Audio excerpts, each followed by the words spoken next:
గురుభ్యో నమ. శ్రీ బటుకనాథాయ నమ. శ్రీ మహాగణాధిపతే నమ. ఆషాఢమాస శుక్లపక్ష ఏకాదశి రోజు అంటే వారాహి నవరాత్రులు ముగించిన మరుసటి రోజు దేవశయని ఏకాదశి అంటే తొలి ఏకాదశి. ఆ రోజు విష్ణుమూర్తి నిద్రావస్థకి వెళ్ళిపోతారు. కానీ మనం జాగ్రత్తగా చూసినట్లయితే మనకి ఆధ్యాత్మికంగా ప్రతి పండుగ ఏదైతే మనకి పెద్ద పండుగలు దసరా, దీపావళి, శ్రావణ మాసం, మనం శ్రావణ మాసం పూర్తి శ్రావణ మాసం దేవారాధన చేస్తూ ఉంటాం.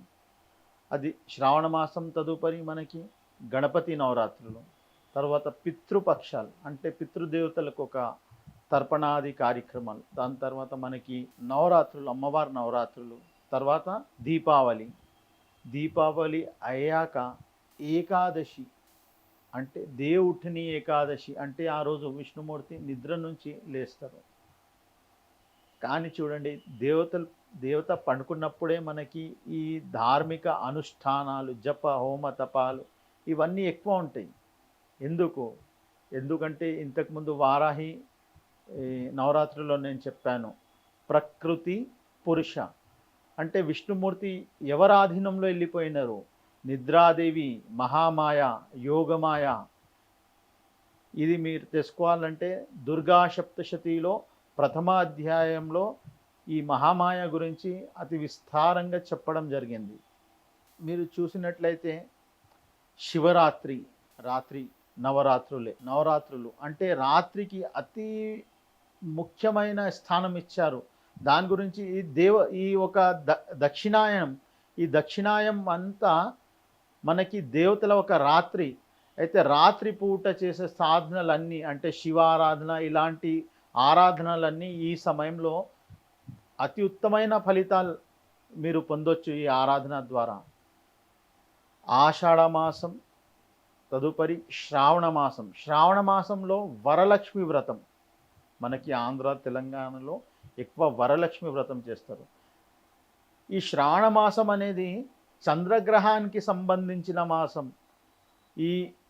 ఇక్కడ నుంచి మనం అమ్మవారి ఆరాధన చేస్తూ దీపావళి వరకు మనం అమ్మవారి ఆరాధన చేస్తాం.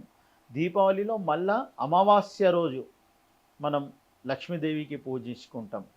కానీ అది కార్తీక మాసం అంటే ఆ రోజు కృతికా నక్షత్రం అంటే సూర్యగ్రహానికి సంబంధించిన నక్షత్రము. సూర్యచంద్రుల ఒక కలయిక అంటే తిథివార నక్షత్రాలన్నీ ఈ సూర్యచంద్రుల మీదనే ఆధారపడి ఉన్నాయి. ఈ 4 మాసాలు అంటే చాతుర్మాస దీక్ష అంటారు. ఆషాఢ మాసంలో శుక్లపక్ష ఏకాదశి నుంచి ప్రారంభమై కార్తీక మాసం వరకు ఈ చాతుర్మాస దీక్ష జరుగుతుంది. ఈ మాసంలో గురువు ఆరాధన, గురువు ఒక అనుగ్రహం మీరు పొందినట్లయితే చాలా మంచి ఫలితాలు మీరు పొందొచ్చు. కానీ ఎలాంటి గురువు ఏ విధంగా ఉండాలి? గురువు నిస్వార్థ భావంగా ఉండాలి.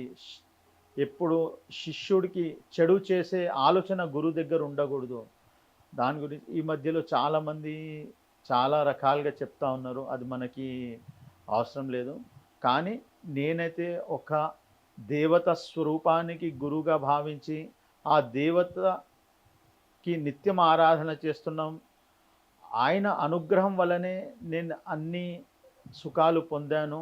మీరు కూడా మీ ఒక జాతక చక్రానికి పరిశీలించి ఏ దేవత మీరు గురుస్వరూపంలో పొందగలుగుతారో అది తెలుసుకొని ఆ ఒక దేవతకి మీరు గురు స్వరూపంలో పూజించుకుంటే చాలా మంచిగా. గురుస్థానంలో మనకి దక్షిణామూర్తి, దత్తాత్రేయ స్వామి, హయగ్రీవ, హనుమాన్, మనకి శివ పంచముఖ శివాల్లో ఈశాన మరియు సద్యోజాత శివ, ఈ దేవత స్వరూపాలకి అందరికీ మీరు గురుస్థానంలో భావించి ఆయనకి పూజ చేసుకోవచ్చు.